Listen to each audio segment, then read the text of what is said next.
69페이지에 이제 토마스 쿤의 이제 패러다임이라는 말들이 굉장히 뭐 아주 토마스 쿤의 그 책에서 처음 이 용어가 나온 뒤부터 이제 이 용어를 많이 쓰는데 이 과학사에서 이제 네 가지의 주요한 어떤 어떤 법례 모델.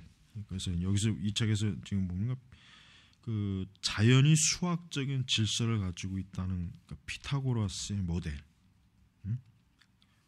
그다음에 플라톤에 의해서 보편적 형상으로 이루는 발전했으며 합리적 성찰, 정의와 미로 나타나는 조화로운 통일, 어떤 고전적 세계관. 그다음에 아리스토텔레스는 자연과 인간 예술 내의 변화에 더 큰 주의를 기울여. 그러니까 최종 원인은 목적에 대해서 어떤 그 목적론적 세계관이 형성된. 그다음에 이제 르네상스의 뉴턴의 과학은 최종 목적을 거부하고 사물을 물질과 운동으로만 설명해내는 이러한 그 기계론적 모델. 이런 그러니까 지금 이 네 가지의 이제 이렇게 어떤 패러다임을 지금 우리가 이제 과학사에서 이제 볼 수 있고, 근데 이제 이게 이 70페이지로 넘어가면은 이제 맨 하반절에 이제 이렇게 표가 하나 있는데 이 표에 이제 요 저자가 이제 요 표에 근거한 이제 뭐 지금 이 어거스틴, 아퀴나스, 아리스토텔레스, 템플, 뭐 샤르댕, 스피노자, 스토아, 스키너, 우리가 다 들어본 그 뭐 철학자들, 심리학자들, 사상가들이죠. 이런 사람들이 그 어때요? 각자 자기가 속한 그 어떤 역사관, 세계관 거기에 이제 딱딱 이 표를 이렇게 뭐 지금 뭐 집어넣고 뭐 이제 그거를 하는데 이런 그 과학적 세계관에서도 중반을 보면은 그 70페이지 중반 이와 같이 피상적으로만으로도 과학적 개념의 변화가 어떤 영향을 미치는 결과를 나타내는지를 보여주기 충분하다. 우리에게 있어서는 단일론적이거나 유실론적 전통이 그들의 세계관을 정교하는 데 있어서 이들 다양한 과학적 모델들을 채용한다고 생각하는 것도 아주 중요하다. 그래서 이제 그 밑에 여러 아까 인물들이 이제 예로 지금 나와가지고 이제 설명하는 거고, 71페이지 이제 중반절에 보면은 이 세계관적 관점과 과학적 모델의 구별은 나의 논의 중에 항상 반복될 것이다. 왜냐하면 이런 자연 이런 지금 이 안에서 논의될 주제에 미치기 때문에. 그래서 그 세계관이 모델이 되는 방식에 대한 비판과 그 배우의 관점에 대한 비판은 구분해야 된다. 또한 기독교 사고는 그것이 채용하는 모델에 관해 자기 비판적이어야 된다. 멀지 않아 우리는 과학적 모델이 자연현상이라는 그 원래의 영역을 넘어서까지 확대되면 거짓된 경우, 그러므로 사람의 어떤 측면과 하나님에 대한 사고의 필요, 다른 모델, 인격주의적 모델이 필요하는 거다는 것을 시사하게 될 것이다. 그다음에 이제 이 토마스 쿤이 과학적 혁명에 대한 논의는 이 점의 여지를 만들지만 그의 그 패러다임의 변화가 결국은 상당히 많은 역사적 전례를 보이면서 사회학적 요소가 더 중요한 것임을 지금 논한다. 지금 여기서 전체적인 내용의 핵심은 이런 이 세계관이 형성이 되어 있는 데 있어서 이제 다양한 모델이 모델에 따른 그런 그 세계관, 또 그것에 대한 그 비판적 방식, 또 그 너머에 그 세계관을 또 조정하는 또 다른 어떤 비판적 세계관, 뭐 어떤 그런 것들을 종합적으로 지금 살펴본다. 이제 이렇게 지금 내용이 들어가고 있습니다. 그래서 이제 71페이지에 이제 거기 보면은 거기 보면 이런 말이 있죠. 거기 보면은 상반절에 보면은 과학적 발견은 과학자에게 의존된다. 하나의 권위 있는 과학적 세계관도 없고 모든 것을 설명하는 유일한 최종의 과학적 법례가 있는 것도 아니다. 오히려 과학 자체의 신념과 태도, 가치, 그러니까 또 세계관에 의존하는 인간적인 활동이며 과학자들 자신도 어때요? 과학을 단순히 자신의 탐구에서 찾아내기보다는 과학의 자신을 가져가야 된다. 이렇게 과학은 세계관에 영향을 미친다. 그러나 세계관 역시 과학에 영향을 미친다. 근데 여기서 이제 빠진 게 있어요. 뭐냐면 이 책이 쓰여질 때는 오늘날 그 인터넷, 정보통신이라든가 이런 건 없어요. 만약에 저자가 이 책을 오늘날 이제 다시 쓴다면 아마 이 여기서 말한 이 패러다임에 분명히 뭐야? 인터넷, 정보 이 패러다임을 분명히 집어넣는 게 틀림없어요. 그러니까 우리가 그것도 이제 감안해서 결국은 뭐냐면 이러한 과학, 좀 우리가 지금 여기 나왔지만 특히 이제 아까 그 이제 저자들 어거스틴이나 플라톤, 데카르트, 뭐 템플, 뭐 샤르댕, 스피노자, 뭐 스키너, 뭐 이런 그 사상가, 뭐 이런 인물들, 이런 인물들도 결국은 뭐예요? 어떠한 하나의 세계관에서 하나의 모델이다 이거지. 그러니까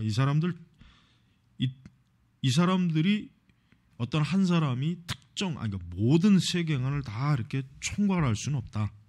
총괄하기는 어렵다. 그걸 얘기하면서 그러니까 종교, 이제 우리 세계관 자체가 뭐예요? 과학에 의해서도 지배를 받고 영향을 받고 있다. 그리고 과학 자체가 결코 객관적일 수는 없다. 과학도 시간이 지나가면은 변화되기 때문에 어떤 고정된 그 과학적 사실이라고 하는 것도 거의 한 5년 10년 지나면 거의 다 수정이 되고 그런 뉴스들이 많이 있잖아요. 그러니까 우리의 이 세계관도 그런 과학의 어떤 주도적인 영향에 분명히 영향을 받을 텐데 이제 그 문제를 이제 서서히 이제 하나 따져보는 거예요. 그래서 기독교 세계관 형성에 있어서 다른 영향력들도 많죠. 뭐 정치적, 경제적, 사회적, 우리의 인생관에 영향을 미치죠. 그다음에 예술과 철학, 뭐 이것도 역시 마찬가지고, 그다음에 이제 기독교 세계관 자체도 이제 여기서 이제 73페이지 쪽으로 넘어가면서 이제 주관주의 문제를 이제 좀 다루죠. 윤리학에 있어서 주관주의는 우리의 도덕적 판단이라는 단지 개인의 내적 태도와 감정을 묘사하는 것이라고 보는 관점이다. 자, 이 윤리학에 있어서 주관주의. 그래서 윤리학이라고 하는 것이 공적 윤리학과 사적 윤리학이 두 가지로 이제 구분이 됩니다. 공적 윤리와 사적 윤리. 그러나 이제 요 글의 관점에서 보면은 자칫하면은 이제 마치 사적인 윤리만을 다룬다고 여기있지만 사실은 그렇지 않습니다. 사실은 공적 윤리도 사실은 어떻게 보면 주관주의 요소가 많이 들어가 있어요. 많이 들어가 있단 말이에요. 영향을 받게 돼 있단 말이에요. 그래서 우리의 도덕적 판단이란 단지 개인의 내적 태도와 감정을 묘사하라고 보는. 그러니까 이런 식으로 얘기한다면은 어떤 고정된 윤리학이라고 하는 게 이게 근거가 없어져 버려요. 그래서 어떤 자기가 주관적으로 내가 어떻게 느끼느냐, 어떤 상태를 갖느냐, 그걸 내가 어떻게 내 마음에서 받아들이고 그걸 어떻게 지금 느끼느냐, 뭐 충격을 받느냐, 여기에 따라서 어떤 윤리라고 하는 것도 거기에 막 따라가지고 막 이랬다 저랬다, 뭐 이런 영향이 나왔다, 저런 영향이 나왔다, 이제 이런 것들이 막 이제 나타난다, 뭐 이렇게 얘기하는 거예요. 그래서 이제 하반절 세계관은 신념과 가치를 구현하는 것이고 때로는 우리가 외적으로 묘사하는 것 이상의 진리를 상징하는 이야기를 구현하는 것이다. 자, 신념과 가치. 자, 주관주의자들은 이 모든 것은 객관적인 근거나 진리가 없는 순전히 주관적인 것이라고 말한다. 신념과 가치 그리고 세계관이 사람의 문화에 따라 다르므로 그것들은 그 문화, 역사, 인격 밖의 다른 조건에 따라 달라진다는 것은 일반적인 논리다. 이렇게 다원주의는 상대주의를, 상대주의는 주관주의를 서로 지지하게 된다. 자, 이제 여기서 좀 하나 이제 정리를 좀 하고 이제 좀 넘어가야 되겠죠. 이제 주관주의라고 하는 게 우리가 이제 자신의 어떤 주관, 나의 어떤 세계관을 드러내는 것 자체가 사실은 그 자체는 사실은 주관적이지만 그러나 그것을 어떻게 하면 객관적인 그 구성, 그러니까 객관적인 요소로 그거를 정확하게 드러나는 게 사실은 굉장히 중요해요. 우리가 기독교 진리를 전할 때 아마도 지금 세상에서는 거의 대부분의 사람들이 기독교 진리라고 하는 것도 주관적 관점에서 가르치는 것이지 그게 공통적인 관점에서 나온 것이라는 생각은 지금 세상에서는 이게 받아들여지지가 않아요. 그러다 보니까 목회자의 설교가 더 어떻게 보면 교회 내에서조차도 지금 권위가 없어지는 이유가 뭐냐면 교인들 생각 자체에 어떤 이런 주관주의적인 세계관을 자기 어떤 중심적 세계관으로 삼는 사람들이 많이 있어요. 이제 그게 이제 참 문제예요. 우리가 그래서 적어도 그리스도인들은 객관적인 진리에 대한 확고함을 가져야 돼요. 그래야 이제 뭔가 세상에 나가서 뭐 예수님 말씀대로 뭐 제자를 삼으라, 뭐 땅끝까지 가서 복음을 전하라. 이제 근데 문제는 교회 안에서조차도 객관적인 진리를 회의적으로 바라본다면 땅끝까지는 교사하고 교회 문 밖에만 나가도 어때요? 맥을 못 춘단 말이에요. 맥을 못 춘다고. 그러니까 지금 이러한 그 문제는 우리는 굉장히 중요한 문제예요. 그 다음에 우리는 이념, 이데올로기의 문제도 그래요. 이데올로기도 그러니까 이런 좌파들은 철저하게 이게 좌파들은 주관적이에요. 좌파들은 아주 그냥 지극히 주관적 관점에서 외눈박이들. 그러니까 자기가 보고 싶은 것만을 보려고 하는 자들이 좌파들이에요. 이제 반대로 좌파에서도 우파를 그렇게 비판해요. 저들은 자기들처럼 진짜 뭐 어떤 자기들이 보는 것처럼 뭔가 좀 세상이 보지 못하는 어떤 어떤 인간의 부패야 뭐 어떤 정의가 실현되지 못하는 뭐 이런 것들을 자기들이 본다는 그 영웅심에 그들은 사로잡혀 있는데 그들은 그거를 굉장히 객관적이라고 여기는 거야. 그래서 우리는 이제 그런 부분에서 이제 우리의 그 뭐 신념이나 가치, 세계관 이런 사람이나 문화 이런 것들이 사실은 뭐예요? 우리는 성경의 진리에 뿌리를 둔 그러한 것으로 어떤 굉장히 그러한 그 노력을 많이 해야 돼. 그런 노력을. 왜냐하면 잘못하면은 진짜 자기도 모르게 그만 주관적 그런 빠져서 그만 또 스스로가 어려움을 당할 수도 있단 말이에요. 자 그래서 이제 자 계속 이제 그래야 오늘날에는 이에 대해 심리 분석적 설명을 하는 데까지 나아가는 학자들도 있다. 물론 하나님에 대한 믿음이란 부모에 대한 잠재 의식적 고찰이라고 주장하니까 프로이드인데 프로이드의 종교가 기독교에 관한 종교는 아이들에게 결국 부모가 하나님에 대해서 믿음을 심어줬기 때문에 아이들이 하나님을 믿는 거지 만약에 그렇지 않았다면은 아이들이 절대 하나님을 상상하지도 않고 생각하지도 않았을 것이다. 이런 관점을 드러내요.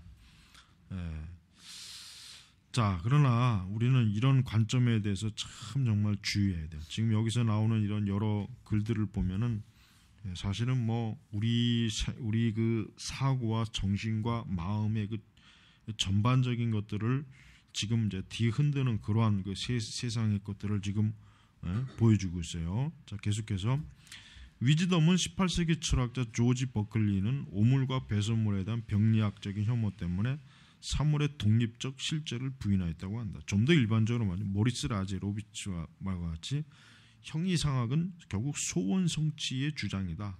의식적인 수준에서 형이상학은 세계에 대한 이론적 환상과 관련되지만 전의식적 수준에서는 형이상학이란 잠재의식적 두려움에 반하는 무의식적인 소원을 성취시키기 위한 용어 사용의 변화를 제한하라는 뜻이다. 니체는 역시 이런 관점을 제시했다. 철학은 실제를 묘사한다기보다는 철학자들의 편견을 드러내며 논리란 일정한 삶의 형식을 안정시키려는 생물학적인 요구로부터 나온 것이고, 실증주의는 자신들을 그들의 주인으로부터 자유롭게 하는 사람들의 지적인 기만이다. 회의주의는 일종의 신경질적 질환이다. 그러니까 이런 지금 이 점 이 굉장히 냉소적으로 지금 니체는 바라보죠. 냉소적으로 아주 그 니체 같은 사람은 뭐 보편적으로 이런 그동안 이제 봐왔던 것들을 아주 냉소적이고 아주 철저하게 주관적 관점에서 이걸 딱 해석을 해버려요. 아주 뭐 아주 니체라는 사람이 이런 면에서 냉철하고 아주 그냥 차가워요. 자, 이렇게 보면 주관주의자들의 오류가 분명해진다. 이런 신념과 가치가 전혀 객관적이 아니라 모두가 주관적이라 가정하는 일이다. 그러니까 이런 오늘날 이 세상은 어떤 이 세상과 사물을 인식하는 데 있어서 객관적인 것에 대해서의 거의 신뢰성을 잃어버렸다. 그리고 이제 아까도 얘기했지만 어떤 철학이라든가 학문의 영역에서도 그래요. 철학이나 학문의 영역에서도 과거에는 객관적으로 인정받았던 것일지라도 지금은 어때요? 그냥 주관적인 의미로 이렇게 아까 니체가 말하는 것처럼 이런 식으로 그냥 아주 참 괜히 거의 의미 없이 그냥 그렇게 만들어 버린다는 것을 우리가 볼 수가 있습니다. 자, 그래서 결국 주관주의나 상대주의자들은 이런 자기 중고적 논의를 벗어나기가 쉽지 않다. 그러니까 자기 중고적 논의, 그러니까 결국 자신들이 세워놓은 그 틀 안에서 자기들이 결국 그 안에서만 결국 그들은 자신들의 그 관점을 보기 때문에 완전히 또 다른 외부적 관점에서 자신들의 관점을 보지 못하는 이상은 그들은 어때요? 그들의 한계를, 그들의 그 가지고 있는 그 주관주의적 한계를 넘어설 수가 없다. 그 이상의 발전이 없는 거예요. 예. 자, 그래서 75페이지 그 중반절 보면 형이상학적 그 위에를 먼저 봐야 돼요. 인신농적 주관성이란 개인의 사고와 인식이 있어서 개인의 태도와 가치 등은 그의 정인격적 모두를 관여시키는 걸 뜻한다. 그러니까 자기 자신을 인식하면서 주관성이라고 하는 것은 자기의 생각, 자기가 무엇을 보고 깨닫는 것, 또 자기의 태도, 가치, 그러면서 그의 모든 인격적인 것을 다 관여시킨다. 그러니까 인신론적 객관성이란 그런 관여를 하지 않는 것이다. 그러니까 인신론적 주관성과 객관성은 이렇게 차이가 커요. 당연히 클 수밖에 없죠. 예. 반면 형이상학적 주관성이란 객관이나 대상이 개인의 마음 밖에 존재하지 않으며 우리는 그것을 믿는다, 믿지 않느냐와는 상관없이 참된 것은 없다는 것이다. 예. 형이상학적 주관성은 그러니까 결국은 뭐겠어요? 예, 어떤 옳고 그르다, 바르다, 거짓되다라고 하는 것 자체를 이게 뭐 아예 뭐 그 두 가지 자체를 아예 인정 자체를 안 해요. 그러나 형이상학적 객관성이란 대상은 인식자는 독립하여 그 나름의 객관성을 갖고 진리는 우리가 원하고 생각하는 바는 상관없이 참되다는 것이다. 그렇게 놓고 보면 인신론적 주관성이 형이상학적 객관성과 결부된다는 것은 자연스럽다. 예. 자, 이걸 좀 더 봐야 되겠네. 우리 사고에 미치는 개인적 문화적 영향이 논리적으로 우리가 어떤 것이 참으로 있다고 생각하는 것을 방해하는 것은 아니란 말이다. 우리는 진리라고 믿는 것과 그렇게 생각하게 되는 방법을 구분해야 된다. 예. 자, 진리라고 믿는 것과 그렇게 생각하게 되는 방법, 그러니까 하나의 또 방법론이죠. 어떤 진리를 인식하는 방법론과 진리라고 믿는 것, 이게 이제 서로 구분이 돼야 된다. 이제 그 얘기를 지금 하는 것입니다. 그리고 아까 이제 위에 이제 글을 하나 이제 종합을 해본다면은 무엇을 인식한다는 것, 그러니까 그것이 뭐 나 자신의 주관적인 것이든 외부의 객관적인 것이든 어떤 것을 인식하느냐라고 하는 것은 우리가 어떤 그 진리를 인식하는 것과 굉장히 중요한 연관이 되는 거예요. 그러니까 내 자신이 무엇이 진리다 이건 사실이다, 이건 참이다 했을 때 그것을 내 자신이 주관적으로도 옳다고 여겨야 되지만 어때요? 객관적으로 외부에서도 그것을 어때? 그게 참이고 진리라고 하는 것을 인식을 해야 사실은 뭐예요? 그게 올바른 인식이다. 이제 그렇게 볼 수가 있어요. 자, 그러므로 주관적 감정을 인정하고 우리의 신념과 가치에 대한 상대적인 영향을 용인한 것이 꼭 전적인 상대주의나 전적인 주관주의를 함의한다고 말할 필요는 없습니다. 그래요. 그러니까 이 주관적 감정이라고 하는 거, 또 우리의 신념 가치에 대해서 어때요? 이거를 마치 뭐예요? 이거는 내 자신의 주관적 인식이니까 이거는 다른 사람에게 아니면 다른 외부에 이걸 절대적으로 주장하기는 어렵지 않겠느냐, 이런 생각을 가질 필요는 없다는 거예요. 그러니까 우리가 성경의 말씀을 증거할 때도 그래요. 자칫하면은 성경의 말씀이 이런 식으로 어떻게 보면 이게 좀 많이 있는 것 같아. 즉 오늘날 그리스도인들이 뭐냐? 이 성경은 우리 믿는 사람에게나 이거는 진리지, 이게 통하는 얘기지, 저 하나님 믿지 않는 사람, 저 사람들한테는 이런 얘기를 해봐야 저 사람들이 이걸 뭐 알아주겠나, 저걸 깨닫기나 하겠나 해서 처음부터 어때요? 처음부터 이걸 딱 만약에 입을 닫아버리면 어떻게 되겠습니까? 그러면 어떻게 해요? 하나님의 진리가 어때요? 증거가 안 되는 거예요. 전파가 안 되는 거예요. 하나님의 진리가 어때요? 제대로 외부에, 또 하나님 믿지 않는 이 세상에 어때요? 이게 인식할 수 있는 어떤 기회조차도 없게 하는 거예요. 그러니까 성경의 말씀이 뭐예요? 전하는 자가 없는데, 전하는 자가 없으면 그걸 누가 듣겠냐.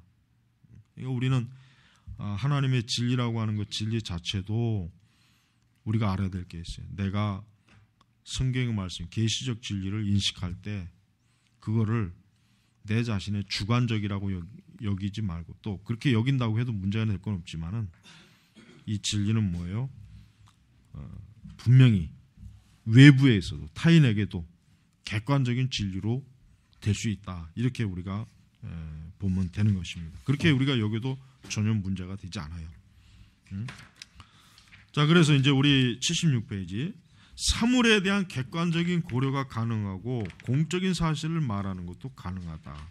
또 다원론이 꼭 전적인 상대주의를 함의할 이유는 없다. 더군다나 다원론이 주관주의를 함의하는 것도 아니다. 다만 증거의 불완전함과 부족은 논리적으로 다른 여러 결론의 가능성을 허용합니다. 그러므로 대부분의 사상은 객관적인 것과 주관적인, 보편적인 것의 고려와 상대적인 것의 고려의 혼합물이다. 따라서 그런 것들을 풀어내는 것이 바로 뭡니까? 이성이 해야 될 과제다. 그러니까 여러분, 인간의 이성이라고 하는 게 굉장히, 그러니까 보통 우리 기독교인들이 이제 한때 가지고 있었던, 물론 지금도 좀 그런 영향은 많이 있겠지만은, 이성을 너무 좀 이렇게 무시하는 게 좋지가 않아요. 그러니까 우리 칼빈주의도 그렇습니다. 인간이 전적으로 타락했다고 해서 어때요? 이성 자체를 너무 지나치게 낮게 보는 것은 좋은 게 아니에요. 그렇게 되면 어떻게 됩니까? 그런 식으로 하게 되면 어때요? 우리가 하나님의 말씀과 진리를 우리의 이성으로, 또 우리가 분석하고 깨닫는, 우리의 지성을 가지고 분석하고 깨닫는 일이 돼요. 굉장히 소홀할 수가 있는 거예요. 그러니까 오늘날 교회는 내가 볼 때는 그래요. 그리스도인들 자신이 가지고 있는 이성에 대해서 지나치게 어때요? 지나치게 좀 위험시한다는 생각을 하죠. 위험시. 아니에요. 여러분, 어떠한 신앙적 현상이나 어떠한 진리의 문제 있을 때 제일 먼저 우리는 어때요? 이성으로 그것을 분석하고 이해할 수 있도록 해야 돼요. 그래야 먼저 그것이 옳고 그른지를 알 수가 있다고요. 무작정 어때요? 무작정 그것을 뭐라 합니까? 우리 이성의 어떤 이성적 접근으로 하기도 전에 벌써 어떤 우리의 감성으로만 만약에 그것을 받아들이면은 어떻게 됩니까? 그러니면은 신앙이 어떻게 돼요? 무너지겠죠. 잘못되죠. 옳고 그름에 대한 분별력 자체가 어때요? 사라져 버린단 말이에요.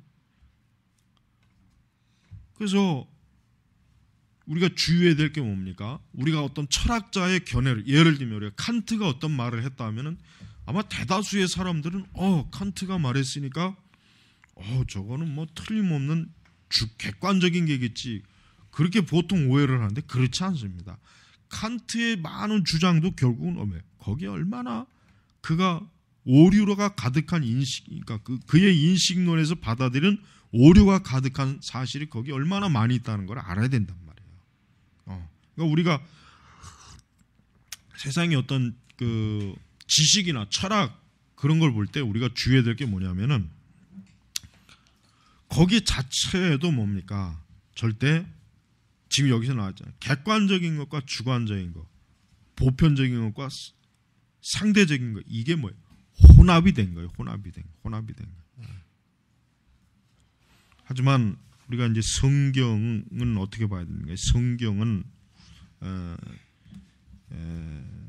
성경은 우리가 여기서 좀 볼 때 우리가 좀 적용을 할 수도 있어요. 우선 성경이라고 하는 것도 여러분 우리가 엄밀히 얘기해서 성경을 객관적 진리라고 얘기할 수 있어요. 또 그렇게 얘기해야 돼. 그러나 또 한편으로 성경은 뭡니까? 주관적 진리가 담겨진 객관적 진리예요. 그걸 알아야 됩니다. 왜냐하면 성경은 뭡니까? 우리가 성경의 영감론에서 성경은 받아 쓴 게 아니에요. 딕테이션이 아니란 말이에요. 뭐예요? 철저하게 저자의 신앙이 거기에 딱 들어간 거라고요. 그러니까 우리가 성경이라고 하는 것도 우리는 성경을 절대적 진리다 그렇게 이제 많이 변증하는데 하지만 그 안에는 주관적 요소도 분명히 있어요. 풍부하잖아요. 풍부해. 그래서 바울은 나는 죄인 중에 괴수라. 그게 하나님이 받아쓰기 위해서 괴수라. 물론 당연히 계시적 관점이지만 바울 자신이 자기의 신앙 고백이란 말이에요. 그러니까 그 주관적이라고, 주관적. 그러나 성경은 어때요? 내가 아까 얘기했죠. 성경은 그 저자 자신들이 주관적 신앙을 가지고 있지만 어떻습니까? 객관적으로 그 신앙이 어때요? 옳다는 거, 옳기 때문에 어때? 성경은 주관적으로도 파악을 하든 객관적으로 파악을 하든 전혀 문제가 없어요. 하지만 다른 거는 그렇지가 않다는 거예요. 다른 거. 예를 들면 칸트나 플라톤이나 아리스토텔레스나 소크라테스나 그들은 성경 저자하고는 틀려요. 그들도 동일하게 어때요? 분명히 자기의 주관적인 것들을 인식해서 자기가 어떤 사상이나 이론을 세계관을 피력했지만 어때요? 객관적으로 그게 옳을 수는 없는 거예요. 예를 들면 뭐 플라톤 같은 경우, 예를 들면 플라톤 같은 경우는 뭐 국가에서 아기를 공동으로 키워야 된다, 뭐 가정은 없어야 된다, 국가는 어떤 집단적 그 어떤 그 체제에 된다, 막 이런 식으로 그 철학에서 어떤 국가에 대한 그 헛소리를 많이 떠들어놨단 말이에요. 그다음에 이제 뭐 동성애에 대한 그 그리스 사상가들의 호의적인 거, 이런 것들은 객관적으로 어때요? 그건 인정받을 수가 없는 게 인정받을 수.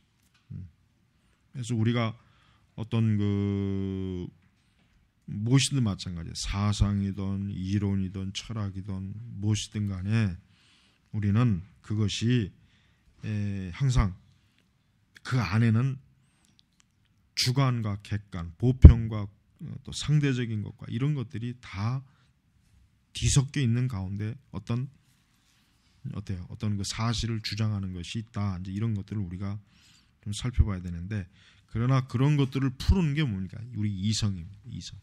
이성의 역할이라고 하는 것이 굉장히 커요. 그러니까 교회가 건전하려면 어떻게 됩니까? 교회가 건전하려면은 신자들 한 사람 한 사람이, 또 목회자도 마찬가지지만 올바른 이성의 어때요? 분별력이 없으면, 그러니까 올바른 이성적 작용이 없이는 어때요? 기독교는 어떻게 됩니까? 자칫하면 정말 미신적 종교가 돼서 무속 종교의 수준으로 빠져나가는 거예요. 그래서 아주 이 부분을 주의해야 됩니다. 오늘날 교회는 좀 더 신자들이 냉철해야 되겠고, 또 목회자는 그것보다 더 100배나 냉철해서 하나님의 진리를 어때요? 지금 우리 세대에서 참 올바른 인식, 그러니까 자기 자신도 그렇지만 지금 저 세상이 기독교의 진리를 전혀 인식하지 못하고 있어요. 근데 그렇게 된 그 책임은 교회가 사실은 거의 대부분이 다 져야 돼요. 우리 76페이지 바로 이런 문제 때문에 현상학적 철학이 발생했다고도 말할 수 있다. 에드먼드 후설은 그것이 심리주의적인 것이든, 그러니까 여기서 심리주의적인 것이라는 게 모든 것을 심리적 과정의 산물이다. 역사주의인 것인 거다. 모든 것을 역사적 과정의 산물. 인간 사고에 대한 모든 자연주의적 설명에 관심을 갖는. 그는 논의하기를 만약 이런 설명이 용인된다면 과학이란 어떤 보편적인 것에 대한 확고한 근거를 가지지 않는 것이 되며 따라서 보편적 진리 가운데 보편적을 모사하고자 주장할 수 없다고 했다. 그러나 그는 인간 사고와 의식 가운데 보편적인 것을 묘사해 보고자 했다. 즉 구체적인 대상과 심리적, 역사적 모든 조건을 괄호해 놓고서 그것을 그 안에서 보편적인 것을 찾아보려고 한 거예요. 자, 한 번 더 밑으로 내려갑니다. 객관성은 우리들의 주관성 내에 존재하며 주관성은 우리들의 객관성 내에 존재한다. 그러므로 우리는 객관적이고 보편적인 것을 찾아내 그 순전히 상대적인 것으로부터 분리시켜야만 한다. 내가 아까 얘기한 그것들이 사실은 지금 요거를 설명하는 그냥 하나의 얘기예요. 우리가 좀 더 우리의 사고 방식을 우리가 이제 우리 지식 체계에서 우리의 사고 방식을 이 객관성과 주관성을 잘 분석하고 분별할 수 있고 또 우리는 그 가운데서 상대적인 것과 또 보편적인 것도 역시 잘 우리가 분별할 수 있어야 됩니다. 자, 계속해서 이제 보면은 이게 이번 3장은 좀 아주 한 문단 한 문단이 굉장히 좀 어려운 사실은 문단이 어려운 문단. 요거를 이제 잘 넘어가면은 이제 2부에 들어가면은 좀 훨씬 더 괜찮을 겁니다. 자, 우리의 주관성 안에 있는 것으로부터 보편성인 것을 구분해내려고 노력하는 옳은 길에 서 있다고는 하지만 나는 현상학 자체를 변호할 생각은 없다. 그러나 우리가 즉 문화적 상대주의 반하여 모든 문화에 가치가 있다고 같은 가치가 나타나고 주장하는 건 그렇지 않은 것과 적어도 생명과 건강과 성과 혼인과 재산과 경제적 필요 등과 같은 보편적 가치 영역이 있다는 것은 명백하다. 또한 자연이 보편적으로 나타나며 같은 설명적 범주는 보편적이라고 하는 것을 정확히 논의할 수는 없어도 어떤 인과적, 준인과적 가정이나 양적 개념 등의 보편적 범주의 영역이 있다는 것은 명백하다. 우리는 또한 보편적 기본 신념이 있다는 것도 정당하게 말할 수 있다. 자, 보편적 기본 신념, 즉 보편적 기본 신념이라고 하는 것은 결국 모든 세계에서 통하는 인정될 만한, 인식될 만한 어떤 가치, 세계관, 사실을 얘기합니다. 그러니까 아까도 위에 나와 있지만은 모든 문화에 같은 가치가 나타난다고 주장하는 그건 옳지 않아요. 그렇죠? 그건 옳지 않습니다. 우리가 문화적 상대주의라는 말에 자칫 겁을 먹어서 모든 문화가 다 가치가 있다. 그렇게 할 수는 없어요. 왜? 분명히 문화도 더 우월한 문화 있고 못한 문화가 있고 좋은 문화가 있고 나쁜 문화가 있어요. 분명히 아까도 있죠. 보편적 기본 신념에 어긋나는 아주 잘못된 신념도 많이 있어요. 그러니까 지금은 오늘날 세대는 이제 이런 문화적 상대주의나 보편적, 그러니까 특히 이제 문화적 상대주의를 지금 굉장히 추구해요. 그러니까 특히 이제 서구 애들은 문화적 상대주의에 거의 다 빠져 있기 때문에 어떤 예를 들면 이제 우리 동양에 있는 기독교인들이 싫어하는 무속을 서구에 있는 많은 사람들은 또 좋게 보는 사람도 굉장히 많아요. 좋게 무속, 그다음 신기하고 좀 뭔가 좀 신비스럽고 뭔가 초자연적인 그런 게 딱 보인 그런 게 그걸 그들은 추구합니다. 하지만은 여러분 문화적 상대주의는 기독교에서는 받아들일 수가 없어요. 예수님 구약 성경을 보십시오. 구약 성경에 하나님께서 몰록의 그 이방 민족이 어때요? 귀신과 마술과 사람을 제물로 바치 이걸 하나님께서 어떻게 굉장히 어때요? 정죄했잖아요. 그게 뭐예요? 성경도 문화적 상대주의 어때요? 문화에 대한 어때요? 분별. 그러니까 더 좋은 것과 나쁜 것을 구별하는 거예요. 이스라엘 백성들에게. 그러니까 우리는 성경적 근거로 봤을 때도 우리는 어때요? 더 좋은 문화가 있고 나쁜 문화가 있고 상대적으로 우월한 문화가 있고 그보다 우월하지 못한 문화가 있다. 우리가 이렇게 꼭 어때요? 구분을 짓는 게 그게 올바른 태도입니다. 올바른 태도. 그런데 보편적 기본 신념도 우리에게는 있습니다. 인간은 설령 하나님 믿지 않는 그런 사람도 기본적 신념이 있어요. 예를 들면 죽어간 어떤 사람이 물에 빠져 막 물에 빠지는데 보편적 기본 신념 뭡니까? 구해주는 거예요. 구해주는 거예요. 그러나 그렇지 않은 사람은 없죠. 정상적인 그러니까 적어도 정상적인 사람 대부분의 사람들은 어때요? 그걸 다 인정하는 보편적 기본 신념. 그러니까 어때요? 이 세상이 돌아가는 거예요. 이 보편적 기본 신념이 없다면 이 세상이 돌아가겠습니까? 누군가 물에 빠졌는데 그는 각자 알아서 할 일이지 하고 돌아서는 사람이 만약에 그게 대부분의 사람들이 원하는 보편적 기본 신념이라면은 이 세상이 어떻게 돌아가겠어요? 말이 안 되죠. 그렇죠? 자, 그래서 우리의 실존에 대한 신념, 우리 의식 밖에 참으로 실제하는 세계에 대한 신념, 내가 그냥 무시해버릴 수 없고 궁극적 분석에 의해서 인식해야만 하는 궁극적 실제에 대한 신념, 그런 신념이다. 여기서 보편 기본 신념이란 그겁니다. 물론 이런 신념들은 아주 기본적이고 대부분의 사람들이 좀 특정한 방식으로만 그것을 알 수 있지만 그것들은 인간 반성에 피할 수 없는 요소들이다. 자, 그래서 우리가 이제 또한 우리가 논리 법칙 근거에 대해 어떻게 생각하건 간에 형이상학적인, 언어학적인 다른 방식이든지 간에 적어도 비모순율은 지적 사고의 보편적 조건이 된다. 아리스토텔레스의 유명한 부정적 증명은 그 법칙을 부정하는 사람은 결국 말하기를 거부하는 것이냐고 물음으로써 이를 명백히 하고 있다. 이 법칙이 없이는 마치 원을 네모나다 하는 것과 같다. 그러니까 무의미하죠. 예? 자, 하반. 그러므로 사람들이 진리 주장을 정당하려면 이 공동의 우주 안에는 인간 실존만의 특이한 성질을 근거로 하는 전철학적인 요소인 이 보편적 요소들에 호소해야만 해야 된다.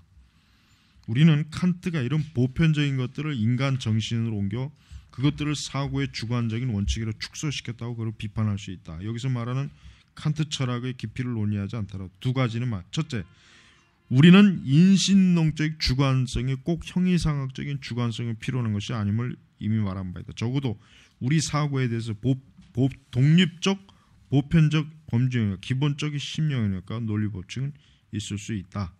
즉 인간이 어때요?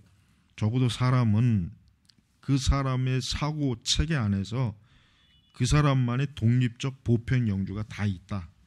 공유할 수 있는 기본 심령, 그다음에 논리 법칙 이런 것들은 다 적어도 뭐예요? 인간의 적어도 하나님의 형상으로 만들어진 인간에게는 다 이러한 것들이 그의 사고 체계, 그의 인식론 체계에 있다. 두 번째는 우리가 언급한 보편적 가치이란 자기 주관적인 이론에 틀린 것이 아니라 인간의 보편적인 행동 영역에 적용되어서 우리의 둘러싼 세계 내 활동과 관련된다. 만일 사고가 참으로 행동과 연관된다면 칸트가 비판했던 순수 인성은 철학적 호구가 되어버린다. 자, 이 얘기는 뭡니까? 인간이라고 하는 것이 결국은 어때요?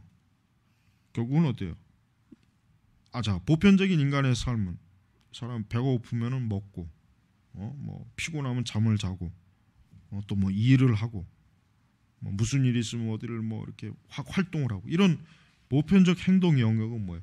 이거는 다 뭡니까? 모든 사람이 공유할 수 있는 하나의 활동이란 말이에요. 그러니까 이 보편적 가치 영역이라고 하는 것은 뭡니까? 이런 것들이 이런 보편적 행동 영역에 그대로 적용이 된다. 이게 적용이 된다. 그러니까 칸트가 말하는 순수 이성, 과연 칸트가 말하는 순수 이성이라고 하는 게 존재하는가? 이런 부분도 사실은 칸트 철학을 비판하는 자들에게 의해서 사실은 제기되는 하나의 문제입니다. 자, 진리의 문제로 넘어갑니다. 자, 여러 가지 진리 주장이 있을 수 있다. 그러나 우리는 그 중에서 어떤 특정한 세계관이 객관적으로 옳다는 것을 평가하는 방법을 찾아내야 됩니다. 자, 이게 지금 이제 지금의 그 세속 세계관에서는 객관적인 진리를 찾아낼 수 없다. 그런 방식은 없다. 그러나 어때요? 기독교 우리는 어때요? 그러한 특정한 객관적 세계관을 찾아낼 수 있다. 이걸 우리는 어때요? 여기서 보면은 방법을 찾아내야 된다. 이제 이렇게 지금 얘기하는 거예요. 자, 우리는 앞에서 세계관이 통일적인 관점과 다른 요인들의 영향하에 나타나는 구체적인 것들을 구별해만 하고 말했다. 정교하게 구체적인 것들은 뭐예요? 그 배우의 관점으로부터 논리적으로 인출해낸 것이다. 때때로 창의적으로 제안된 이론이 우리의 전체적 이해를 돕기도 하는, 그러므로 통일적 관점이 옳다는 주장과 그 안에 특수한 설명의 각군이 옳다는 것을 구분해니까 전체와 어떻습니까? 전체와 부분과 전체, 지금 그거를 구분해야 된다. 어떤 강한 진리 주장은 그 구체적인 설명에 대해서 보다 전반적인 관점의 설명이 가능하다. 그러면서 이 저자는 뭐예요? 나는 유실론자로서 나의 통일적인 관점은 뭡니까? 성경적 유실론이 내가 이 책에서 옳다고 제기하는 어떤 특정한 설명보다 더 옳고 중요하다. 그러니까 성경적 유실론적 관점. 그러니까 이 사람은, 여기 저자는 어때요? 이 사람은 하나님을 믿고 성경을 믿는 사람이에요. 그게 이 사람의 통일적 관점에 이 사람의 근거, 뼈대가 되는. 그래서 자기 자신이 그것이 다른 거 어떤 것보다 옳고 중요하다. 이제 이런 얘기를 지금 하는 것입니다. 자, 우리 중반으로는 그러므로 중요한 것은 진리 주장의 평가 방법을 아는 것이다. 진리 주장의 자, 진리 주장의 평가 방법이라고 했습니다. 첫째, 신앙 지상주의, 기초주의, 정합주의, 이 세 가지가 있어요. 신앙 지상주의. 자, 신앙 지상주의는 뭡니까? 그 진리 주장을 바로 수납하여 믿음에 의해 무비판적으로 받아들인 거다. 사실 뭐 지금 교회는 이제 내가 볼 때는 이제 신앙 지상주의가 가장 많은 비율을 차지해요. 신앙 지상주의, 어떻게 보면 신앙 맹목주의라고 할 수도 있어요. 마르크스주의자들은 마르크스의 관점을 무비판적으로 받아들일 수 있다. 이거는 뭐 종북주의자들이 어때요? 북에서 어떤 얘기를 하면 이번에 이석기를 보세요. 이석기가 남한에서 하는 건 다 틀리고 북에서 하는 건 다 옳다. 남한에서 하는 건 다 틀리다. 이거 다 틀려. 다 틀린 놈이 그럼 여기 왜 살고 있어? 그럼 지가 국회의원 된 것도 틀린 거잖아요. 그죠? 왜 저도 지가 분명히 대한민국 법에 의해서 비례대표가 된 거 아니에요. 안 그래요? 그럼 네 자체가 지금 국회의원도 아니다. 그러니까 너는 국회의원의 불특권 체포 이것도 조항이 안 된다. 너는 지금 길 가는 누군가가 널 지금 몽둥이로 때려 죽여도 너는 법에 호소할 수도 없는. 왜? 네 말대로 나만이 하는 건 다 틀린 거 아니에요. 여러분 지금 봐요. 이게 이 신앙 지상주의라고 하는 게 신앙에만 있는 게 아니라 뭐예요? 사상과 이념, 아니 모든 면에서 다 있어요. 모든 면에서 문화에도 있어요. 취미에도 있어요. 취미. 어떤 사람은 나는 낚시가 최고다. 나는 낚시 아니면 난 인생에 살 맛이 없다. 그러니까 어떤 이 지상주의라고 하는 거, 이 절대 맹목주의라고 하는 것은 모든 영역에 다 있는데, 이제 우리가 이제 이 신앙에 대해서만 좀 특별히 하나 뽑아내는 거예요. 그러니까 우리가 인간이 온전한 인격을 가지려면은 제일 먼저 맹목주의를 버려야 돼. 맹목주의. 물론 우리가 이제 진리에 대해서 그러니까 진리라고 하는 것도 아까 얘기했지만은 이성으로 바르게 우리가 주관적으로 인식하고 객관적으로 인식하는 게 그런 인식이 없으면 안 돼. 그런 인식이 없으면 어때요? 신앙 지상주의라고 하는 게 생길 수밖에 없는 거예요. 이거는 우리 사회가 여러분 이런 맹목주의에 사로잡힌 자들이 많아요. 근데 이게 내가 볼 때는 점점 더 이렇게 더 많이 나타나는 것 같아요. 약해지는 게 아니라 더 나타나는 것 같아요. 그래서 우리가 이런 종북 좌파들을 볼 때 참 이해할 수 없는 건 그거예요. 왜? 그들이야말로 뭐예요? 어떤 사실과 증거를 대도 어때요? 안 믿는 거. 예를 들면 뭐 천안함을 여러분 지금도 천안함을 우리나라가 이게 뭐 어떤 식으로 자작극을 했다 뭐 어떻게 뭐 미군 잠수함 지금도 그걸 믿는 사람들이 얼마나 많습니까? 지금도 많아요. 안 믿잖아요. 네? 아니 우리나라 자체에서만 조사한 게 아니라 심지어는 제3국에 스웨덴이나 뭐 이런 러시아 심지어 러시아까지도 다 공와서 공동조사를 했는데도 어때요? 안 믿는 거예요. 야 그러면 이게 이제 신앙 지상주의에서 빠졌을 때는 얼마나 이게 무섭습니까? 예? 그렇게 뭐 저 여의도의 큰 교회 뭐 목사가 뭐 그렇게 뭐 TV에 수시로 막 나와도 좋은 일로 나온 게 아니라 그래도 그 교회가 뭐 예배 인원이 줄어들었다 이런 얘기는 없어요. 여전히 방송에도 계속 기독교 방송에서도 어제는 뭐 저 CBS에서 뭐 전화 왔길래 난 CBS 싫다고 그냥 바로 끊어버렸는데 나 대놓고 그랬어요. 난 CBS 싫으니까 그냥 끊어버렸어요. 그래서 우리가 결국 그들이 믿는 그러니까 마르크스주의자들 우리 한국식으로는 종북 좌파들이 그들이 믿는 건 뭐예요? 그 믿는 대상이 무엇이든 간에 상관없이 어때요? 그 신실성을 개인적으로 확신하는 겁니다. 개인적으로. 신앙도 마찬가지예요. 똑같은 거예요. 똑같은 것입니다. 마찬가지로 그리스도인들도 어때요? 그 내용이 무엇이든 이 내용이라는 게 뭘 얘기해요? 성경, 교리, 신학이겠죠. 그 내용이 무엇이든 상관없이 그 신실성을 어때요? 개인적인 확신으로 하면서 무비판적으로 어때요? 기독교를 신령으로 받아들여야 한다는 것. 이거 바로 이제 신앙 지상주의죠. 이 신앙 지상주의는 정말 깨기가 어려워요.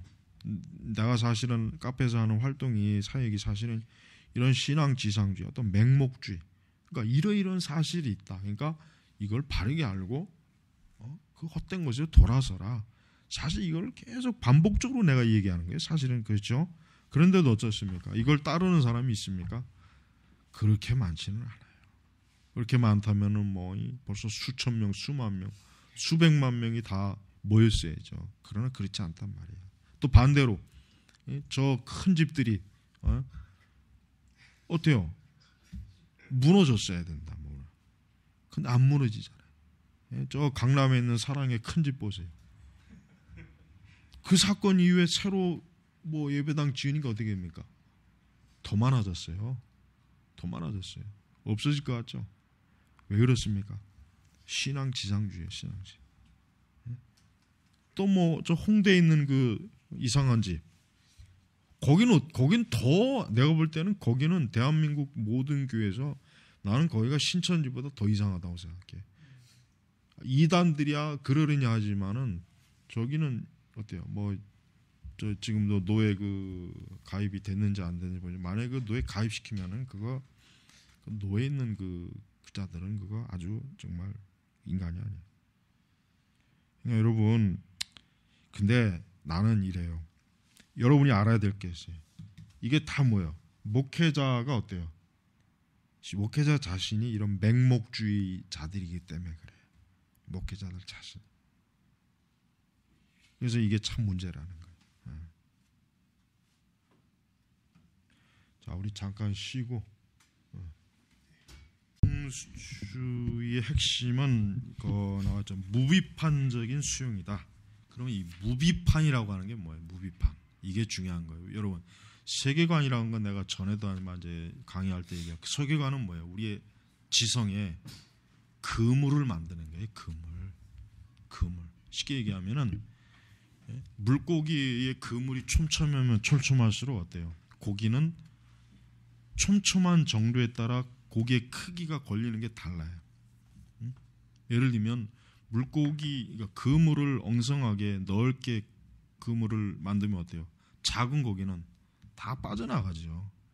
그러나 큰 고기는 걸려요. 그런데 우리가 이제 신학이라고 하는 게 자체가 뭐냐면은 바로 신앙인 우리 그리스도인들에게 있어서 지성을 신학적인 그물을 쳐주는 거예요. 그다음에 세계관은 뭐냐면 그 신앙적 그물에다가 세계관이라고 한 그물을 한 겹 더 치는 거라고요. 그러니까 이 두 그물을 치게 되면 이 무비판이라고 하는 자체가 없어져 버려요. 그러니까 무비판적 수용이라는 얘기는 뭐예요? 가장 쉽게 얘기하면은 신자들의 머릿속에 뭐예요? 아무것도 없다는 거야. 백지 상태, 백지. 그냥 뭐든지 다 들락달락하는 거야. 아까도 얘기했지만 뭐 이제 홍대 그 헌집도 그래요. 거기 있는 사람들이 왜 그러냐? 그 머릿속이 텅 빈 거예요. 텅 빈 거. 아마 그 사람들은 내가 볼 때는 현장을 보여줘도 아마 안 믿을 거야. 현장을 보여줘도 아마 이거는 내가 지금 보는 게 환상이라고 생각할 거라고. 그래서 진짜 그렇게 자기 세뇌를 해. 자기 세뇌를 한다 말이야. 자기 세뇌. 그러니까 그 정도까지 되는 사람들이니까 저기 가는 거지. 그 정도까지 안 되면 저기 가 있을 수가 없어. 적어도. 그래서 이 신앙주의의 여러 대안이 뭡니까? 대안, 주관성의 문제, 대안의 복수성, 진리의 문제를 신중하게 다루려고 하지 않는다. 그러니까 진리의 문제를 신중하게 다루지 않는 게 뭐 지금 우리 복음주의 교회의 뭐 전반적인 뭐 기류죠. 이게 뭐 오래됐지. 이게 뭐 최근의 경향이 아니에요. 이건 벌써 수십 년도 더 되는 거예요. 지금도 마찬가지지만 서로 갈등하는 주장을 비교해 보기를 어때요? 거부하는 거예요. 거부. 아예 그냥 이거를 따져본 거 아니라 무조건 맹목적으로 어떤 뭐 이걸 판단하고 분별하고 구분하는 것 자체를 아예 싹 거부하는 거예요. 그러므로 이는 단순한 경신 이상의 것이 될 수 없다. 그러니까 경신, 가볍게 믿는 것. 그러나 우리의 신념이 다져지려면 우리는 서로 갈등하는 권위와 관점들을 평가해봐야 된다. 그렇죠? 거부할 것이 아니라 평가. 그다음에 자신들의 가정을 어때요? 검토할 준비를 가져야 된다. 하여튼 지금 이런 그 신앙 지상주의가 결국은 교회를 어때요? 거짓 신앙 지상주의로 빠뜨리는 겁니다. 거짓 신앙주의. 그다음에 둘째, 전략적 기초주의. 그러니까 그 반대편에 서 있다고 할 수 있는 현대 철학에서 이 기초주의란 말은 아무런 의욕거리가 안 되며 더 고쳐질 필요가 없는 기초적 전제로부터 자신들의 모든 신념들을 인출해내는 과정에서 사용된다. 그러니까 이 전략적 기초주의, 아무런 의욕거리가 안 되며 더 고쳐질 필요가 없는 기초적 전제로부터 자신들의 모든 신념들을 인출해낸다. 물론 이는 데카르트가 그의 성찰에서 취합니다. 이 책에서 그는 명석 판명한 출발점을 찾기까지 모든 것을 어때? 의심했다. 그러니까 뭐 나는 생각한다. 뭐 나는 고로 나는 존재한다. 이게 아주 유명한 이제 데카르트의 명구인데 거기서 나는 생각한다. 이 코기토, 라틴어 코기토, 이거는 의심해 본다는 뜻이죠. 의심해 본다. 나는 의심해 본다. 그러니까 인간이란 건 의심하지 않으면 어때요? 그건 살아있는 존재가 아니다. 이런 겁니다. 그는 이로부터 영혼의 실존, 영혼의 성질, 하나님의 존재, 실존과 풍성, 그리고 물질 세계 모든 철학적 범위를 연역해내야 돼. 연역해. 스피노자도 역시 같은 과정을 윤리학을 마치 기약서적 같이 공리와 계획 그리고 정리와 증명을 써서 지내죠. 이런 기초주의는 결국 계몽주의적 합리주의의 표준이 되었다. 이 계몽주의 합리적 표준이라고 하는 건 명확한 지식과 합리적 판단과 결과물에 근거한 어떤 진리의 수용 또는 거부, 어떤 과학적 발견의 어떤 그 결과물에 대한 그 결과물이 맞다 틀리다라고 하는 그것 이제 그런 것들, 그러니까 이런 것들이 표준적인 방법이 되었다. 그러니까 사실은 이게 나는 지금 우리 교회 기독교인들이 지금 이게 필요해 사실은. 이게 이제 극단적으로 가면 역시 이것도 뭐 또 하나의 어떤 반 기독교적인 진리를 부정하는 하나의 철학이나 이념이 되겠지만 지금은 어때요? 이게 필요하다고요. 그러니까 신학생들한테 나 목회자들이 먼저 자기가 지금 알고 있는 신학이라든가 그런 것들을 의심해 보는 걸 자꾸 제공해야 돼. 자꾸. 그러면서 옳은 것을 따라오도록 그렇게 해줘야 돼. 지금의 이 복음주의 신학계는 나는 오히려 이 전략적 기초주의가 필요하다고 정말 생각. 이게 있어야 오히려 그들이 지금 저 아까 어때요? 그 신앙 지상주의에서 신앙 지상주의라고 하는 그 몰의 함정에서 빼내려면은 이게 필요하단 말이에요. 그러니까 결국 데카르트의 관점에서 보면은 오늘날 교회는 생각하지 않는 인간들, 좀비 같은 자들이 많은 거예요. 목사도 그렇고 교인도 그렇고 좀비들이 많은 거예요. 좀비들.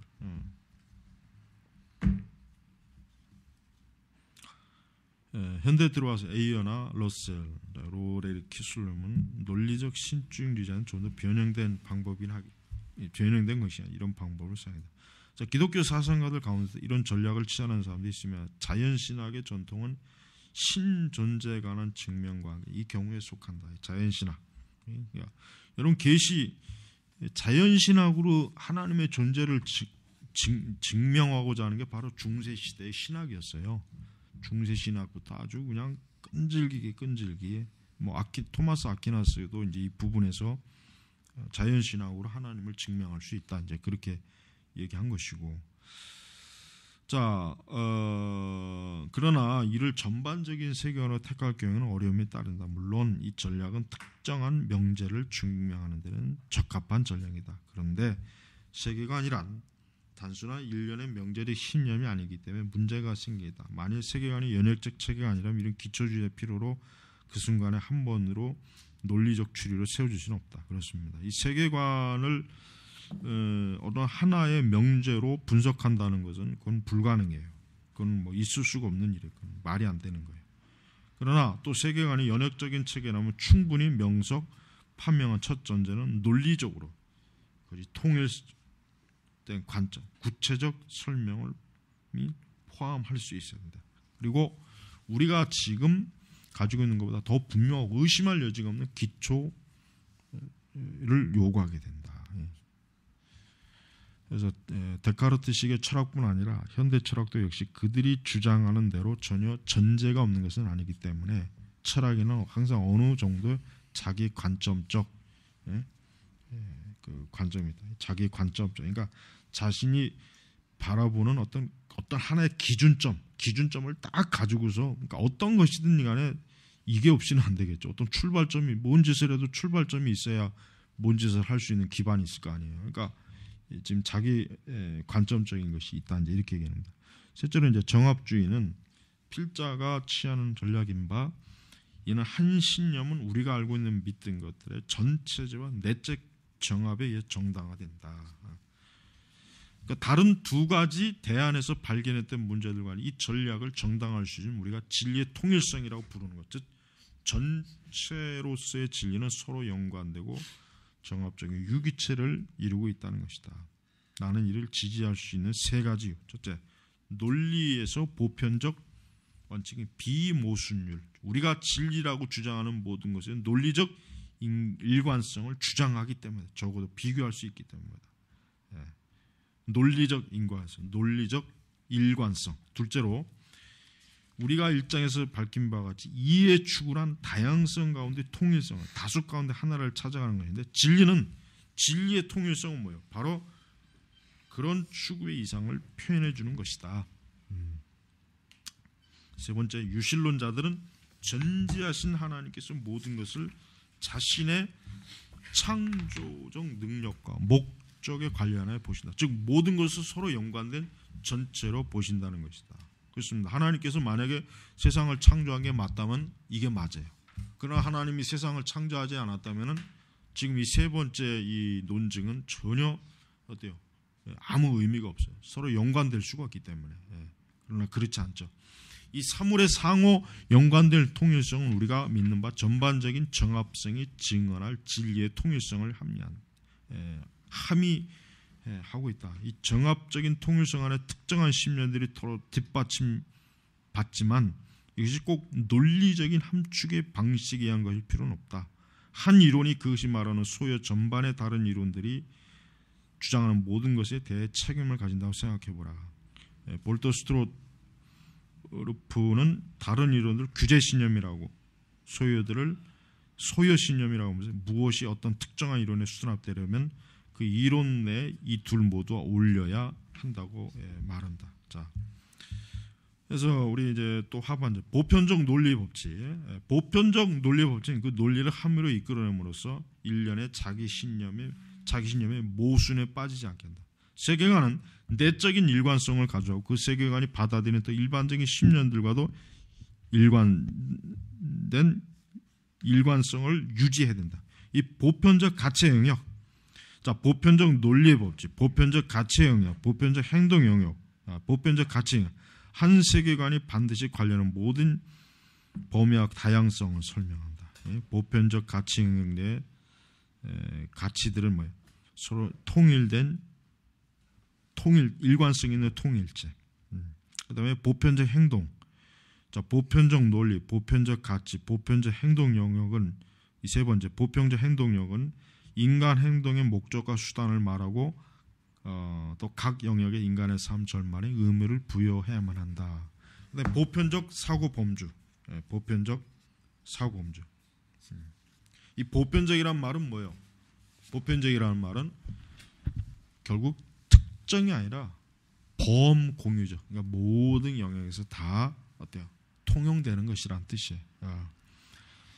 그래서 보편적 사고의 범주, 사고라는 걸 생각한다는 걸 얘기하는 거고, 보편적 사고의 범주는 설명적 원칙으로서 내가 볼 땐 이 교수님이 이걸 이해하고 번역했는 것 같지 않아. 내가 아무리 봐도 이게 나 같으면 지금 이거를 다르게 지금 내가 설명하고 싶은데 이 책이 지금 이러니까 그러는데, 자, 보편적 사고 범주도 뭐예요? 설명적 원칙으로서 기능을 하는 세계관이 범주하는 명백한 형식과 상호 연관성을 필요로 한다. 이런 말이 이것보다는 이 보편적 사고의 범주라는 건 뭐예요? 인간이 공통적으로 생각할 수 있는 사고의 영역, 그것을 지금 말하는 거예요. 그러니까 그걸 지금 말하는 건데, 역시 그것도 하나의 뭡니까? 우리의 진리를 증거하는 데 있어서 하여튼 주요한 요소가 되는 거예요. 그다음에 보편적 기본 신념. 이건 뭐 너무나 기본적인, 기본 신념이라고 하는 건 뭐 인간이 각자 자기가 가지고 있는 어떤 공통된, 그러니까 누구나 서로 공유할 수 있는 신념이 있어요. 누구나, 예를 들면 밥 안 먹으면 배고프다는 건 누구나 다 공유하는 신념이란 말이에요. 이런 보편적 기본 신념. 이거는 세계관의 일반적 관점에서 그 내용을 부여받고 그 세계관이 취하는 특정한 역사 구조 안에서 자라게 된다. 자, 그래서 하반절 세계관의 의도는 인간 경험의 전 영역을 궁극적으로 실제적인 것에 의존해서 설명하는 데 있다. 그러니까 세계관이라고 하는 것은 뭡니까? 우리 삶의 모든, 즉 인간의 인생 전체 영역을 궁극적으로 실제적인 것에, 여기 실제적인 게 뭡니까? 진리예요. 진리를 얘기하는 거예요. 설명하라는 데 있다. 이거 기독교의 진리 외에는 이 세계가 인간의 전 영역을 궁극적으로 설명할 수 있는 체계가 없어요. 다른 건 없단 말이에요. 아무리 찾아봐도 없어요. 이 접근이 세계관의 성질에 있는 원칙적, 메타 관점적이고 다른 것에 의존하지 않으며 유실론적 세계관과 자연주의 세계관 모두를 평가하는데 사용할 수 있다. 자, 그래서 이 3장은 사실은 좀 이 3장은 세계관의 구조인데 내가 볼 때는 이 3장이 우선 저자 자신도 굉장히 압축적으로 썼지만은 이 번역도 내가 볼 때는 좀 이렇게 좀 의역을 좀 이렇게 좀 패서 풀어서 좀 번역을 했으면 좋았다는 생각이 드는데 좀 아쉽긴 한데 요거는 다시 한번 쭉 읽어봐요. 다시 한번 쭉 읽어보면 돼. 쭉 다시 한번 천천히 읽어보면서 하면은 아마 정확하게 정리가 될 거예요. 4장 이제 하나님과 창조, 하나님과 창조. 즉 하나님께서 우리의 그 세계관의 기본 전제는 하나님이 세상을 창조하셨답니다. 여러분 모든 세계관의 기본 전제는 하나님이 창조예요. 왜?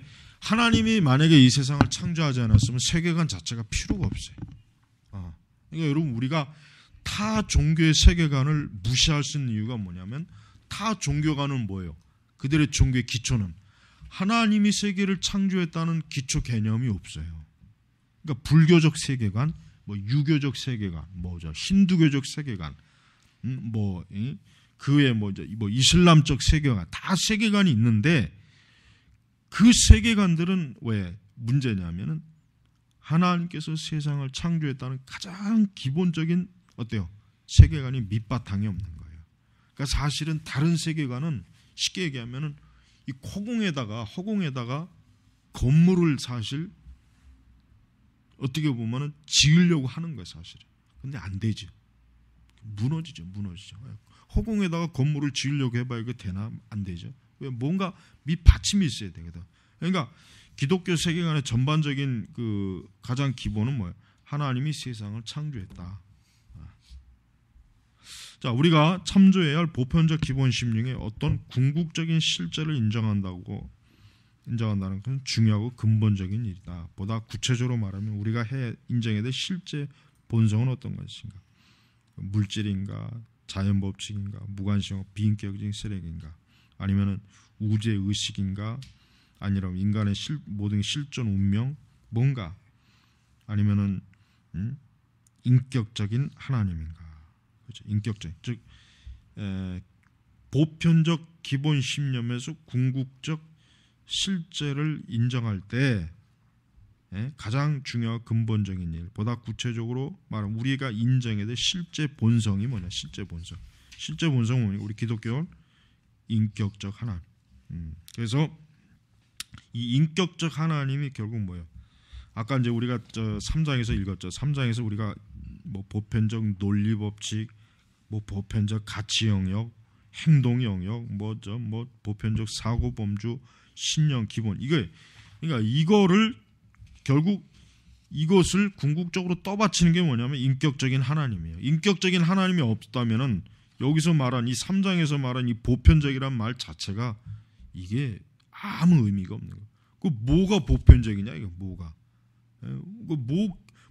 보편적이라고 말하려면 뭐가 있어야 될 거 아니에요. 그냥 보편적이라고 그러면 이게 말이 안 되는 거예요. 성립이 자체가 안 되는 거예요. 바로 우리 기독교는 뭐예요? 인격적인 하나님이라. 인격적인 하나님이 있기 때문에 우리는요, 우리가 성경에서 바르게 깨닫고 밝혀내는 진리는 다 이게 통용이 되는 거예요. 다 이게 어디 가서나 이거는 뭐예요? 다 이것은 올바르게 인식이 될 수 있는 거란 말이에요. 그래서 이제 여기 우리가 신앙 고백 나는 전능하사 천지 만드신 하나님의 모조를 믿사오며, 영어에서는 이 전능하사가 제일 먼저 나오죠. 전능하신 하나님을 나는 믿사옵니다. 그러니까 영어에서는 맨날 전능하신 하나님 그게 나옵니다. 자, 사도신경은 뭐예요? 처음부터 하나님과 그의 인격의 피조물, 그러니까 하나님, 인격적 하나님과 어때요? 또 역시 뭐예요? 인격적. 근데 물론 이제 인격이 없는 피조물도 있겠죠. 당연히 있죠. 그러니까 이제 인격적 하나님과 피조물 사이의 관계를 어때? 인정한다. 당연히 인정해야지. 이거를 인정을 하지 않으면은 뉴에이저가 되는 거죠. 신비주의가 되는 거고 당연히 인정해야죠. 그 차이에 우리는 희망이 있다. 그리고 그 관계에서 어때요? 활동하신다. 그래서 사도신경은 그리스도의 성육신과 성신, 교회 그리고 우리의 영원한 운명에 대해서 말하는 대로 나아간다. 하나님과 피조물의 관계와 차이는 인류 사회 전 드라마와 희망을 무대를 제공하는 하나의 요소다. 사도신경은 살아계신 하나님에 대해서 말하고 있다. 자, 이제 뚜렷이 구별되는 관점. 자, 이제 들어가 보겠습니다. 자, 우리는 1장에서 우리는 기독론, 유실론을 단일론적 견해나 이원론적 견해와 구별했다. 단일론적, 신플라토인주의, 범신론, 어떤 동양 종교처럼 단일론은 아주 고대에서부터 이게 같은 뿌리가 절대 이게 사라지지 않는 게 피조계를 하나님께 흡수시키거나 물질주의, 철학적 자연주의, 그리고 세속적 휴머니즘, 그러니까 피조 세계 자체를 하나님께 흡수시키는, 아니면 하나님을 피조물에게로 흡수시켜서 하나님과 피조 사이를 무시하는 반면, 이원론은 이원론, 하나님과 물질 모두가 영원하다고 하거나 물질 정신과 물질 모두를 그렇게 여기거나 하면서 그의 피조계 내에 충분한 자유를 가지고 활동하신 하나님을 혼동, 피조물과 관계를 혼동하는 거예요. 그러니까 피조물과 하나님은 섞일 수가 없어요. 그렇죠? 피조물과 하나님은 섞일 수가 없어요. 섞여서도 안 되고. 그러나 그러니까 각각 독립된 영역이 있지만 피조물은 어때? 하나님의 통치를 받아야 돼. 그러나 하나님은 피조물의 통치를 받지도 않고 간섭받지도 않아요. 그러니까 이원론이라는 말 자체도 우리가 구분해야 돼. 이게 그게 어떠한 이원론이냐, 어떠한 이원론이냐 이제 구분해야 돼. 끝. 오늘은 여기서. 3장에서 하도 그냥